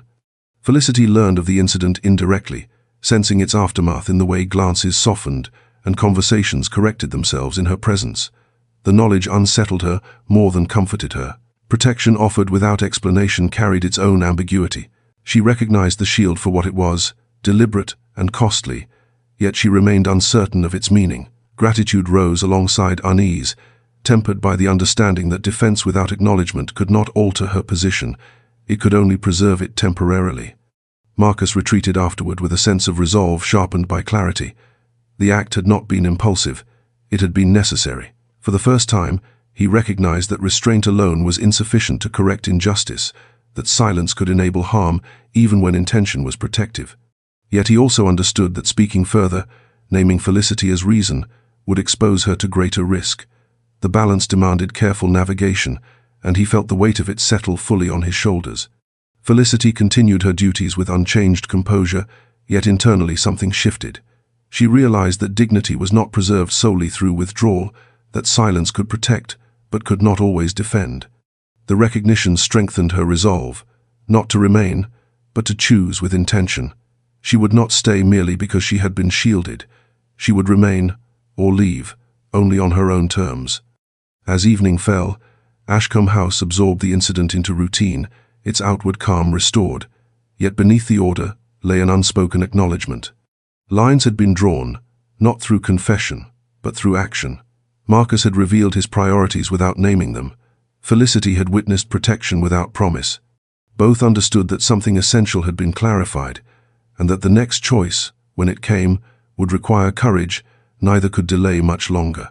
The incident left Felicity unsettled, in a way she could not dismiss with discipline alone. Protection offered publicly yet unnamed, privately forced her to confront a truth she had avoided, that dignity was not maintained solely through silence, nor courage measured only by endurance.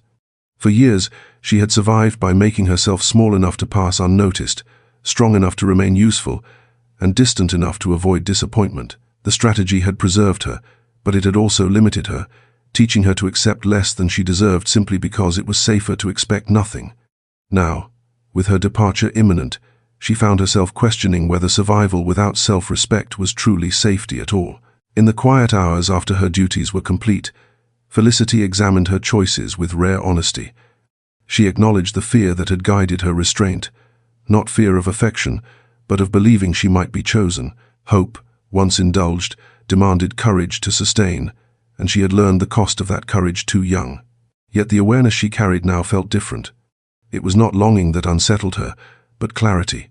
She understood, with growing certainty, that if she remained silent and left without speaking, she would be preserving safety at the expense of self-truth.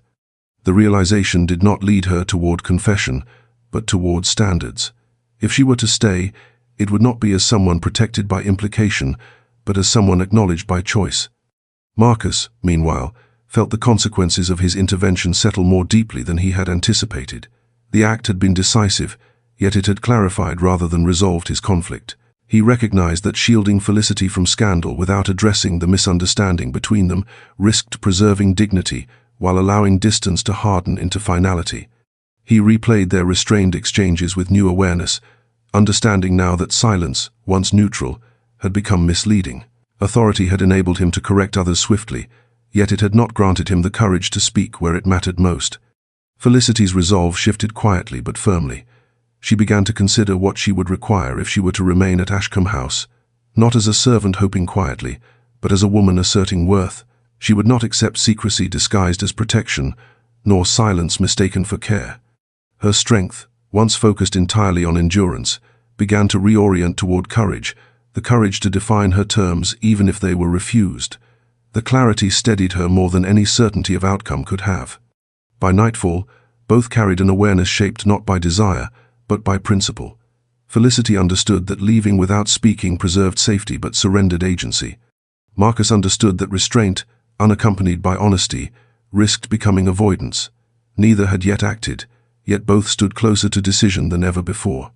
Ashcombe House remained outwardly composed, its routines undisturbed, but within its walls, endurance was giving way to courage, and silence, once a shield, was beginning to feel like a choice neither could justify much longer. Marcus's refusal took form not in a single dramatic declaration, but in a series of deliberate, unmistakable choices. When pressed again to formalize an engagement, he responded with calm finality, declining advancement without apology or excuse. He did not offer alternatives, nor did he soften the decision with promises of reconsideration. The restraint of his refusal unsettled his family more than defiance would have, because it left no room for persuasion. Duty, he made clear, did not require surrendering integrity, and he would not enter a union shaped by convenience alone. The consequences followed swiftly, disappointment voiced with increasing sharpness, alliances cooling, expectations reframed as grievances. Marcus accepted them without retreat, understanding that clarity, once claimed, demanded endurance of its cost. The household felt the shift immediately. Conversations tightened, visits shortened, and the future, once assumed, grew uncertain. Felicity sensed the change without being told, recognizing the altered rhythm of the house, the way routines adjusted around an absence not yet defined. She did not presume meaning, yet the timing unsettled her, forcing her to reconsider assumptions she had treated as settled. Still, she guarded her expectations carefully. Change, she knew, did not guarantee alignment, and courage in one sphere did not always extend to another. Marcus refrained from naming Felicity as cause or consideration, refusing to reduce her to explanation. The choice mattered to him. To speak her name in justification would expose her to scrutiny she did not choose, transforming her into argument rather than person. Instead, he absorbed the pressure privately, allowing the consequences to rest where they belonged. The discipline of that restraint cost him more than he anticipated, yet it clarified his understanding of responsibility. Authority, he realized, was not proven by command alone, but by what one was willing to endure without deflection.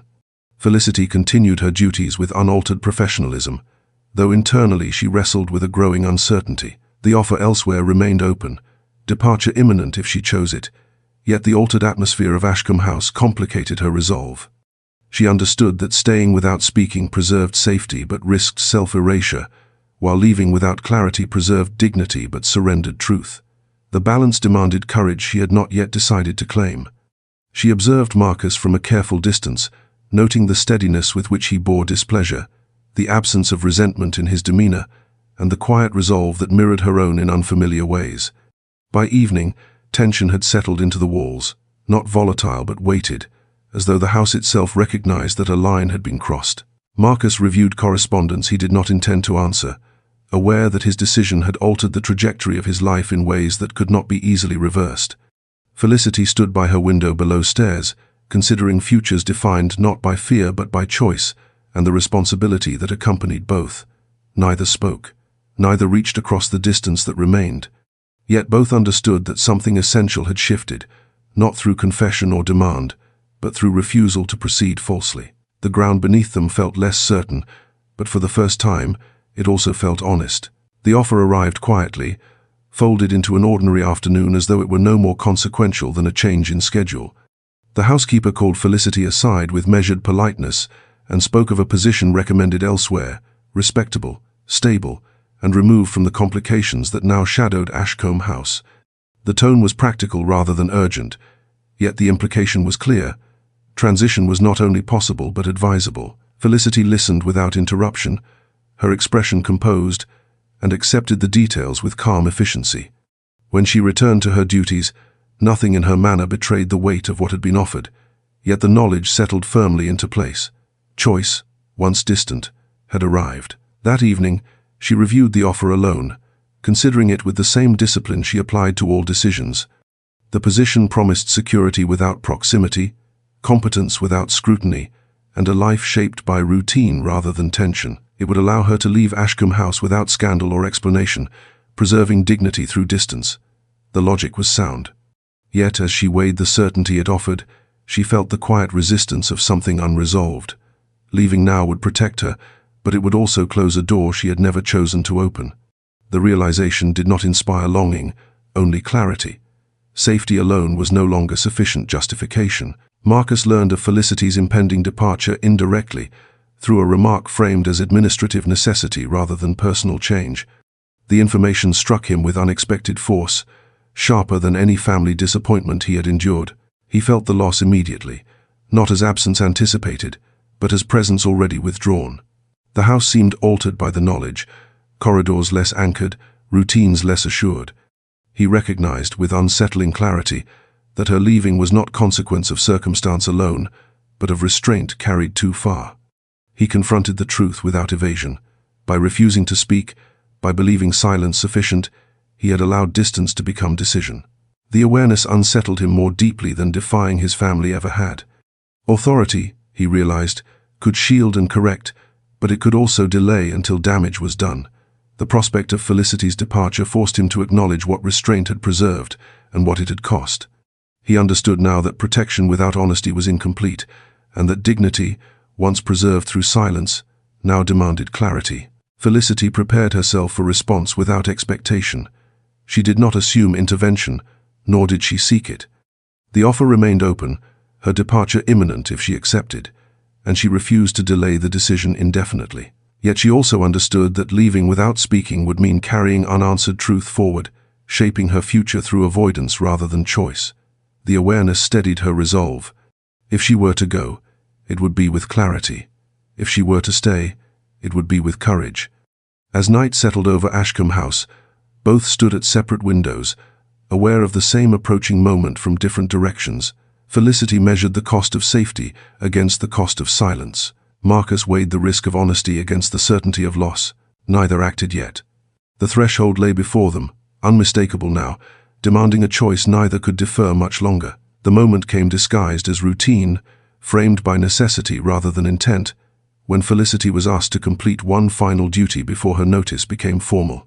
She carried the request with composed acceptance, understanding that endings often arrived without ceremony, and presented herself at the appointed hour with her posture steady and her expression unreadable.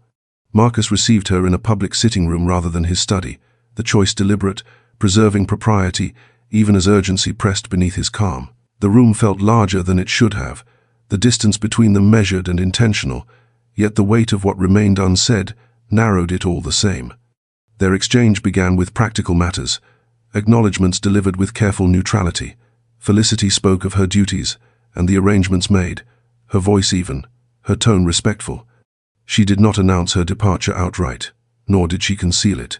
She stated facts and allowed them to stand without appeal. Marcus listened with an intensity that betrayed nothing, though internally he felt the finality of her words settle heavily. The certainty that she would leave, that silence had carried them to this point, sharpened his awareness of what restraint had cost. When he responded, his words were measured, chosen with deliberate care. He thanked her for her service, acknowledging her contribution without embellishment, yet something in his tone shifted, a quiet gravity that carried more than courtesy. He did not ask her to stay. He did not explain himself. Instead, he spoke of integrity, of the standards he valued, of the difficulty of choosing rightly when silence seemed safer. The language was indirect, yet the meaning pressed close, unmistakable to anyone listening for it. Felicity understood at once. The restraint of his speech mirrored her own, offering truth without transgression, respect without demand. She felt the weight of the moment settle fully, the recognition that this exchange marked the boundary between what had been endured and what would be chosen next. She met his gaze briefly, allowing him to see not vulnerability but resolve, and inclined her head in acknowledgement. There was no plea in her manner, no invitation, only dignity sustained to the end. When the conversation concluded, it did so without closure, yet the finality was unmistakable. Felicity withdrew with the same composure she had maintained throughout her service, aware that this was likely the last moment they would share within the rules that had governed them. Marcus remained standing after she left, the room quieter than before, the absence immediate and profound. He recognized, with clarity that admitted no delay, that inaction would now become irrevocable loss. Felicity returned below stairs with deliberate calm, her pulse steadying as resolve settled into place. She understood that whatever followed would require courage beyond endurance. The choice before her was no longer abstract. Marcus, alone in the sitting room, confronted the truth he could no longer postpone. Silence had reached its limit. If he was to act, it would have to be now, not to preserve propriety, but to claim honesty before restraint hardened into regret. Left alone after Felicity's departure from the sitting room, Marcus felt the weight of certainty settle fully at last. The house around him remained orderly, its rhythms unbroken, yet something essential had shifted beyond restoration through discipline alone. He stood where he was for several minutes, aware that delay now carried consequence, that restraint, once protective, had reached the edge of harm. For the first time, he allowed himself to name the truth without qualification. What bound him to Felicity was not impulse or fantasy, but recognition, the steady acknowledgement of her strength, her restraint, and the dignity with which she moved through a world that offered her little margin for error. The realization brought clarity rather than chaos, and in that clarity, decision formed. Marcus considered the cost with the same seriousness he applied to all matters of consequence. He understood what claiming honesty would demand, the scrutiny it would invite, the privileges it might compromise.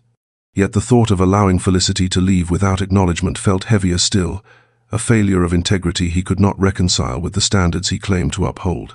Authority, he recognized, was hollow if it could not be exercised in service of truth. For years, he had believed control sufficient. Now he understood that courage required something more deliberate.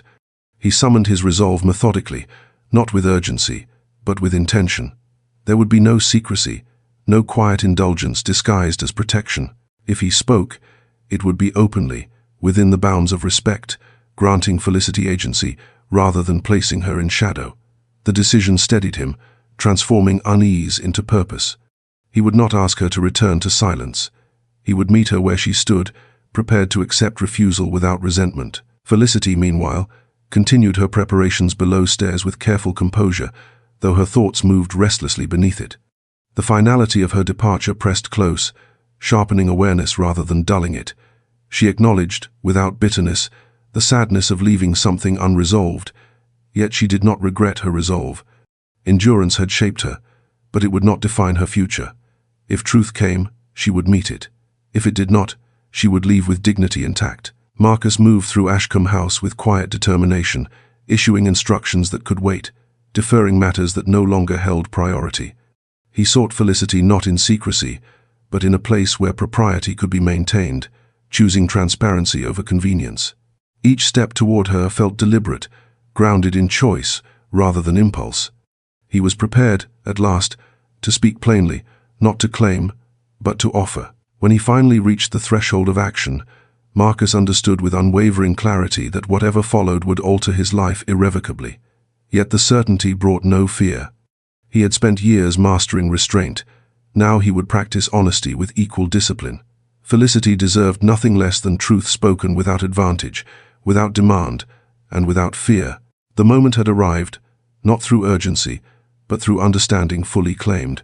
Marcus found Felicity where propriety could not be questioned, in the wide passage adjoining the morning room, a place frequented by staff and family alike, chosen precisely because it allowed no secrecy. He approached with measured steps, aware that the manner of his arrival mattered as much as the words he intended to speak. Felicity sensed his presence before he addressed her, the familiar shift in the air preceding him, and she turned with composed attention, prepared for formality and nothing more. When he spoke her name, it was neither softened nor sharpened by emotion, but carried a deliberate gravity that steadied rather than startled. He asked for a moment, not as command, but as request, and she inclined her head in acknowledgement, granting it without hesitation. The exchange that followed was restrained in tone and measured in pace, yet unmistakably altered in substance. Marcus did not speak of circumstance or obligation. He did not reference rumor, protection, or sacrifice. Instead, he addressed choice, his own, and the responsibility it carried. He acknowledged the distance he had maintained, the silence he had chosen, and the cost of believing restraint sufficient where honesty was required. His words were plain, offered without flourish, framed to restore agency rather than claim it. Felicity listened without interruption, her expression attentive, her posture unyielding. She did not search his face for reassurance, nor did she guard herself with skepticism. What unsettled her was not the fact of his speaking, but the manner of it. He made no appeal to sentiment, no attempt to soften truth with promise. He spoke as one accustomed to accountability, naming his regard without dramatics, acknowledging inequity without minimizing it. The recognition carried weight precisely because it did not ask for immediate answer. When he finished, silence settled between them, not heavy but deliberate, leaving space rather than demand. Felicity felt the steadiness of her own breath anchor her response. She recognized the courage it had taken for him to speak openly, in daylight, without advantage, and she allowed that recognition to stand without gratitude owed. When she replied, her voice was calm, her words chosen with equal care. She acknowledged his honesty and the respect it conveyed, and she stated, without apology, that acknowledgement alone was not enough. She would not accept secrecy, nor a future, defined by concealment or imbalance. Any path forward would require transparency, dignity, and the freedom to walk away without consequence. Marcus accepted her conditions without hesitation, not as concession, but as understanding. He did not argue, nor did he attempt to negotiate. He affirmed that her choice would be her own, and that he would abide by it without resentment. The simplicity of his response steadied her more than assurance ever could. They parted as they had met, with composure intact, neither altered in outward manner, yet profoundly changed. Felicity returned to her duties carrying a clarity she had not known before, aware that whatever decision she made would be rooted in agency rather than fear. Marcus resumed his responsibilities with a sense of alignment long absent, understanding that honesty, once claimed, demanded consistency rather than urgency. The house absorbed their exchange into routine, yet beneath its ordered calm, something essential had shifted, not through transgression, but through truth spoken, where silence had once prevailed. The hours that followed passed with a peculiar steadiness, as though the house itself had adjusted to a new balance and was testing its strength. Felicity carried out her duties with unchanged precision, yet the clarity born of Marcus's honesty settled into her with unexpected calm. She did not rush toward decision, nor did she retreat from it. Instead, she allowed herself the rare discipline of reflection unshaped by fear. For the first time, the future did not present itself solely as endurance or escape, but as choice, and the recognition altered how she weighed every possibility. She considered the offer elsewhere with renewed objectivity, acknowledging its merits without allowing it to serve as refuge from uncertainty. Leaving would preserve safety, but staying, if chosen freely, might preserve truth. She understood now that courage did not demand reckless hope, only integrity aligned with action. Whatever she chose would need to honor her dignity without requiring erasure, and she refused to accept any arrangement that asked her to shrink herself for the sake of harmony. Marcus moved through the day with deliberate restraint, mindful that honesty, once spoken, required consistency rather than immediacy.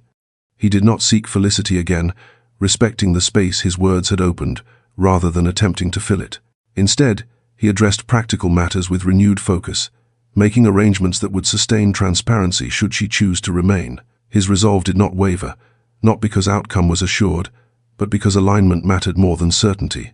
He understood that offering choice meant relinquishing control, and the realization, rather than unsettling him, brought relief. When they encountered each other again that evening, it was not planned, nor did it feel accidental.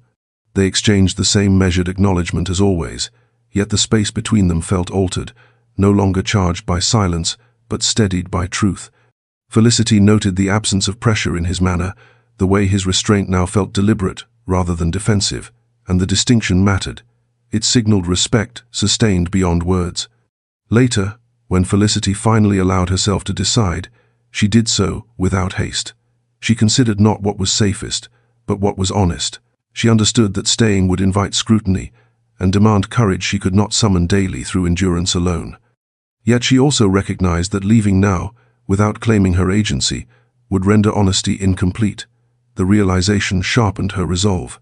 If she stayed, it would be on terms that preserved her dignity, openly and without apology. Marcus received her decision not as victory, but as responsibility.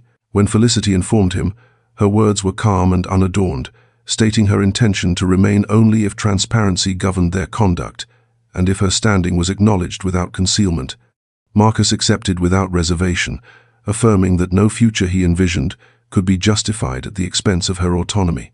The exchange was brief, its significance rooted in equality rather than declaration. As night settled over Ashcombe House, both felt the quiet weight of commitment forming, not as promise hastily made, but as understanding deliberately chosen. The bond between them did not feel triumphant or forbidden, but earned through restraint, transformed into courage.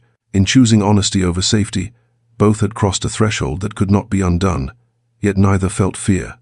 What lay ahead would demand patience and sacrifice, but it would be faced openly, with dignity intact and truth no longer deferred.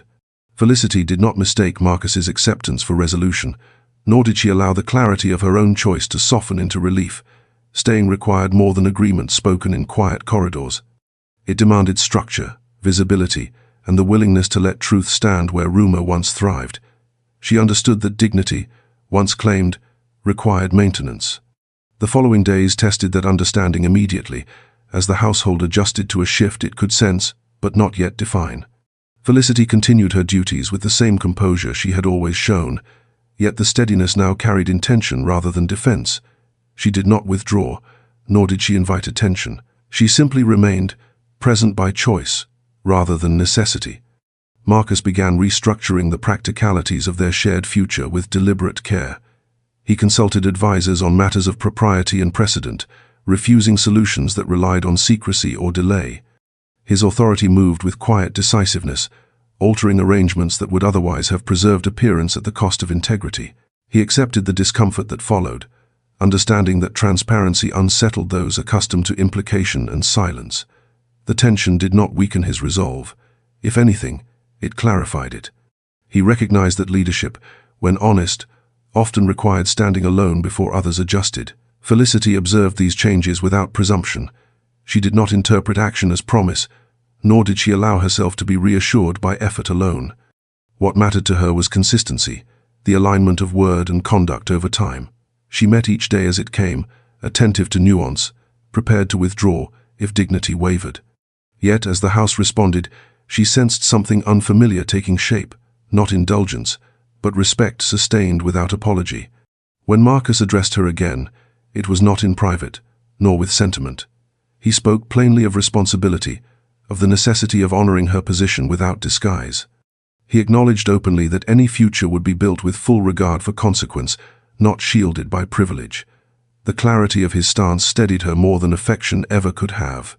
She responded in kind, reaffirming her boundaries without threat or demand, reminding him that choice, once granted, must remain available. They stood not as duke and servant in that moment, but as two people negotiating a future with eyes fully open. The household watched quietly as the nature of authority shifted. Some responded with unease, others with guarded respect. Felicity felt the weight of visibility more sharply now, aware that each action would be observed for precedent. Yet she carried herself with the same dignity that had preserved her through silence, now reinforced by agency rather than restraint. She understood that strength, once chosen, did not require performance. As night settled, Ashcombe House held a different stillness, not charged with denial but with adjustment. Marcus reviewed the consequences he had accepted, finding no regret in the discomfort they brought. Felicity considered the path ahead without illusion, knowing it would demand patience and resolve equal to any endurance she had mastered before. They had not reached an ending, nor claimed triumph. What they had chosen was alignment, the deliberate shaping of truth into action.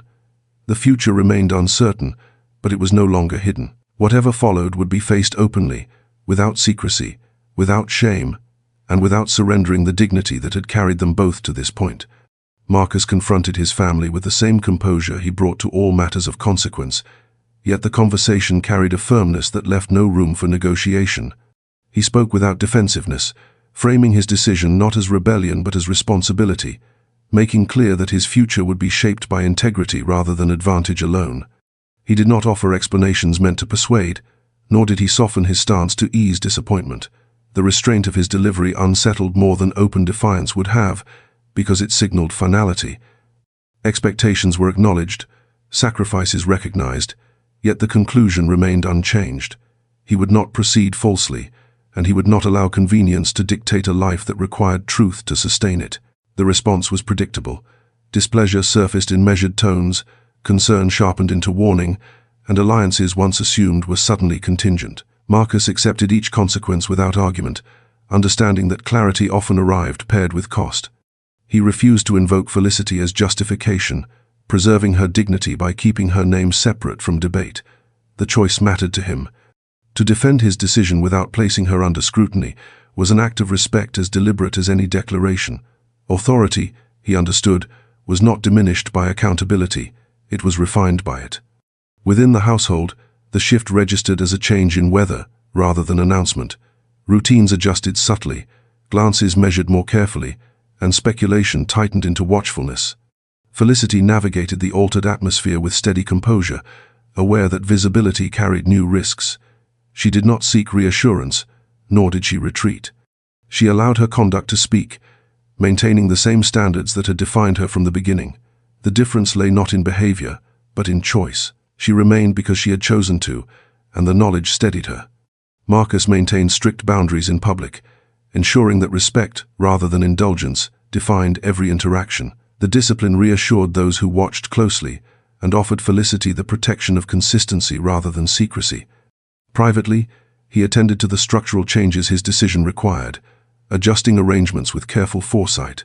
He understood that courage was not proven once, but sustained through repetition, especially when scrutiny intensified. Felicity felt the strain of transition settle into her body, the effort of remaining visible without being diminished, demanding constant awareness. Yet she also sensed a strengthening within herself, a confidence rooted not in outcome but in agency exercised. She understood that dignity, once claimed, must be maintained through vigilance rather than silence. Each day tested her resolve, and each day she met it with quiet assurance. By evening, Ashcombe House carried a different stillness, one shaped by adjustment rather than denial. Marcus reviewed the consequences he had accepted and found them aligned with the standards he intended to uphold. Felicity considered the path ahead without illusion, aware that courage would be required not once, but continually. They had crossed a threshold that could not be undone, not through romance or rebellion, but through deliberate truth. What followed would demand patience and resolve, yet neither doubted the necessity of what had been chosen. The household responded in quiet ripples rather than upheaval, adjustment traveling through Ashcombe House with measured restraint. Some servants observed with guarded curiosity, others with discreet approval, and a few with thinly veiled discomfort, yet routine absorbed the tension without collapse. Felicity felt the change acutely. Visibility, once avoided, now followed her through corridors and shared spaces, not as scrutiny alone but as recalibration. She understood that attention would linger, searching for misstep or precedent, and she met it with the same discipline that had preserved her dignity before, now steadied by choice rather than necessity. Marcus enforced consistency with deliberate care. Publicly, he maintained impeccable formality, ensuring no gesture could be interpreted as indulgence or favoritism. The clarity of his conduct served as both boundary and signal, communicating respect without display. Privately, he addressed practicalities that supported transparency, confirming arrangements that placed propriety beyond question. Each decision reinforced the principle he had chosen to uphold, even when it invited resistance. He understood that courage, once claimed, required maintenance through habit. Felicity navigated the altered dynamics with careful awareness. She neither shrank nor asserted herself unnecessarily, allowing competence to anchor perception where rumor once thrived. She noticed small shifts: a senior maid's guarded nod, a servant's hesitant deference, the recalibration of hierarchy adjusting to reality rather than assumption. The process demanded patience. She reminded herself that dignity did not require immediacy, only steadiness sustained over time. Each day she remained visible without apology, felt like quiet reclamation. The house itself seemed to listen, absorbing the recalibration into its ordered rhythms. Meals proceeded, duties completed, and the machinery of the estate continued its work. Yet beneath the routine lay heightened awareness. Marcus felt it in every conversation, the way questions circled closer to implication without crossing into challenge. He responded with measured calm, refusing to be drawn into explanation beyond what integrity required. The discipline reassured some and unsettled others, but it held. Felicity experienced moments of strain, the effort of being seen without being diminished, pressing against long habit. Yet she also felt something unfamiliar take root, a steadiness born of agency rather than defense. She understood that courage did not eliminate fear, but rendered it manageable. When uncertainty surfaced, she met it with standards rather than silence, choosing presence where she had once chosen erasure. By the end of the day, Ashcombe House had not transformed, but it had adjusted, the way great structures do when internal alignment shifts. Marcus reviewed the day's correspondence and found no regret in the resistance encountered. Felicity returned below stairs with composed resolve, aware that tomorrow would test her again, and prepared to meet it. They had not arrived at ease or acceptance. What they had achieved was footing, a shared understanding maintained through conduct rather than promise. The path ahead remained demanding, but it was now visible, and neither doubted the necessity of continuing forward with the same deliberate courage that had brought them this far. Felicity stepped into her new role without ceremony, the transition marked not by announcement but by practice, the steady assumption of responsibilities that no longer required her to remain unseen. The change was subtle in form and profound in effect. She moved through Ashcombe House with the same composure that had always defined her, yet now it was accompanied by authority grounded in clarity rather than caution. She understood that visibility demanded precision, that every decision would be read for intention, and she met the scrutiny with the confidence of someone no longer negotiating for space. Her restraint remained, but it was no longer defensive. It was chosen. The household adjusted gradually, calibrating expectation to reality. Some responded with respect earned through consistency, others with reluctance softened by time. Felicity did not seek approval, nor did she challenge resistance. She allowed conduct to speak, trusting that steadiness would outlast suspicion. When questions arose, she answered them directly, without apology or embellishment, reinforcing the boundaries that preserved her dignity. The effort demanded attention, yet it also offered a sense of alignment she had never known. Endurance had sustained her before, now purpose steadied her. Marcus observed the transformation with quiet regard, careful not to intervene where support would be mistaken for control. He understood that Felicity's authority must be her own to endure. His role was not to shield, but to ensure the structure around her allowed integrity to function without compromise. He adjusted protocols where necessary, addressed concerns with calm clarity, and refused to indulge in explanation that reduced principle to preference. The discipline of restraint served them both, anchoring change within propriety rather than spectacle. Felicity felt the weight of responsibility settle fully as days passed. There were moments when fatigue pressed close, when habit urged retreat, yet she held her ground. She reminded herself that courage was not the absence of strain, but the willingness to continue despite it. Each successful resolution reinforced her confidence. Each challenge sharpened her understanding. She no longer measured her worth by invisibility, but by the standards she upheld openly. The house responded in kind, its rhythms adjusting to accommodate a new equilibrium. Marcus noted the absence of disorder, the way clarity quieted speculation more effectively than silence ever had. He felt a quiet pride, not in having influenced outcome, but in having chosen integrity when evasion would have been easier. Leadership, he realized, was not diminished by partnership. It was refined by it. As evening settled, Felicity paused briefly at the window overlooking the grounds, the same view she had once regarded with guarded resolve. The landscape had not changed, yet her place within it had. She understood that the path ahead would continue to test her. That visibility carried risk as well as reward, yet she felt no regret. She had not claimed more than she deserved, nor accepted less than she required. Marcus joined her later in the same room, their acknowledgement measured, their distance respectful, yet the alignment between them unmistakable. They did not speak of triumph or future in that moment. What mattered was present steadiness, the shared understanding that dignity sustained through choice had reshaped what once seemed fixed. Ashcombe House remained what it had always been, yet within its walls, a new balance held, not because it was unchallenged, but because it was honest. Public acknowledgement unfolded without announcement or display, shaped instead by conduct sustained over time. Felicity and Marcus did not alter their behavior to invite attention, nor did they retreat from visibility. They allowed the truth of their alignment to emerge gradually, expressed through consistency rather than declaration. The household observed the shift with careful interest, noting the balance maintained between respect and restraint. No line was crossed, no privilege abused, and in that steadiness, speculation slowly lost its urgency. Felicity felt the weight of public awareness more keenly now, aware that every interaction carried implication. She met it with composure rooted in self-definition rather than caution, maintaining dignity without apology. Where once she had guarded herself against being seen, she now allowed visibility to exist without fear, trusting the standards she had set. The confidence steadied her, transforming scrutiny into something manageable, even ordinary. Marcus navigated the same terrain with deliberate care, ensuring that propriety governed every exchange. He neither hid nor emphasized their bond, allowing respect to speak louder than assertion.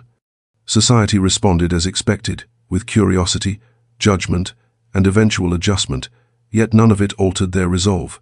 They had not sought acceptance through spectacle. What they claimed was quieter and stronger, a partnership sustained by patience rather than defiance. By the end of the day, acknowledgement no longer felt precarious. It felt established, not because resistance had vanished, but because truth, once lived openly, required less defense than silence ever had.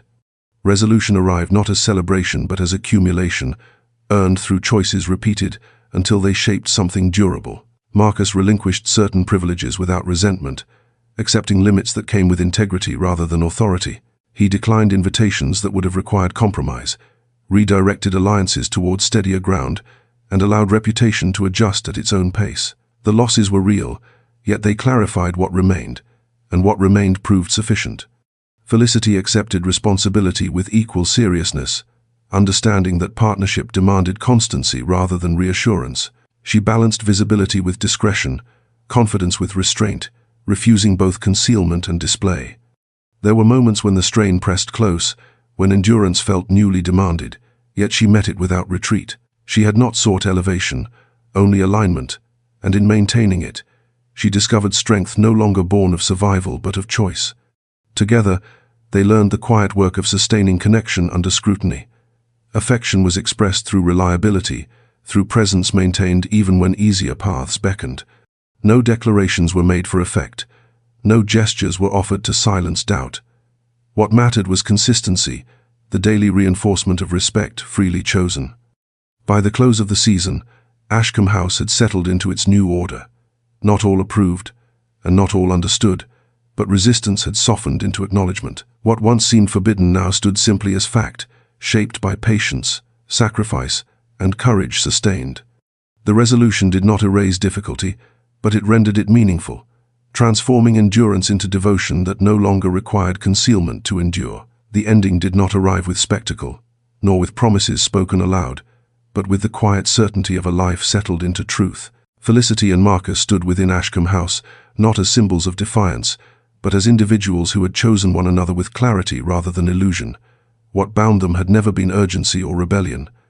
It was steadiness, the recognition of strength met with equal strength, dignity answered by respect. Felicity moved through her days no longer measuring herself by endurance alone. The confidence she carried was not borrowed from position or protection, but rooted in self-definition hard-won and carefully maintained. She understood now that safety and courage were not opposites, but companions, and that love chosen freely required neither concealment nor apology. Marcus, for his part, governed with a composure refined by honesty, his authority no longer shaped solely by inheritance, but by alignment between word and action. What he had relinquished in privilege, he had gained in integrity. Ashcombe House bore witness to the change without comment.